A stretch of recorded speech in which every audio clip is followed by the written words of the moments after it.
President Trump also slapped 50% tariffs on copper imports, but he exempted refined metals. You can see the huge plunge that had in U.S. traded copper, down 22% in the 2 days, about 20%. And now today we're doing copper. Copper, what would that tariff be on? The sectional tariff? I believe the tariff on copper, we're going to make it 50%. 50%. They don't like it. They like resolution. But they'd also like another. They want the right kind of resolution. They want a deal that makes sense for Canada. The United States essentially lost access to more than $4.2 billion in less than 24 hours when a new trade regulation went into effect. Billion in vital resources.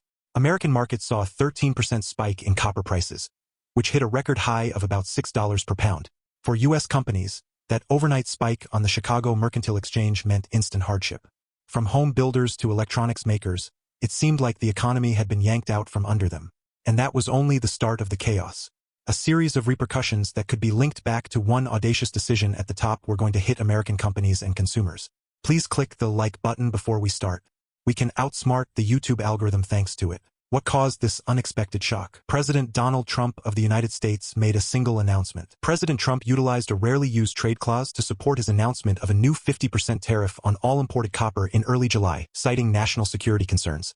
The announcement was initially made during a cabinet meeting in Washington and then widely shared on social media. Commodity markets were abruptly shaken.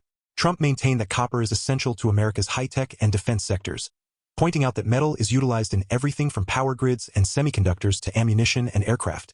He presented the levy as a means of reducing dependency on foreign suppliers and reestablishing a strong indigenous copper sector. With the new tariff set to go into effect on August 1, 2025, firms had just a few weeks to be ready for a very different market. The president had boldly cited his history of enacting trade policies that targeted everything from steel and aluminum to lumber and autos. He had now turned his attention to copper. It might have initially appeared to be merely another sector-specific tariff. Copper isn't just any commodity, though. It serves as the silent foundation of contemporary infrastructure. No one in the administration could overlook the immediate impact of Trump's choice. Uncertainty swept throughout American boardrooms, international trade partners shattered, and prices skyrocketed. However, the subsequent events were even more remarkable.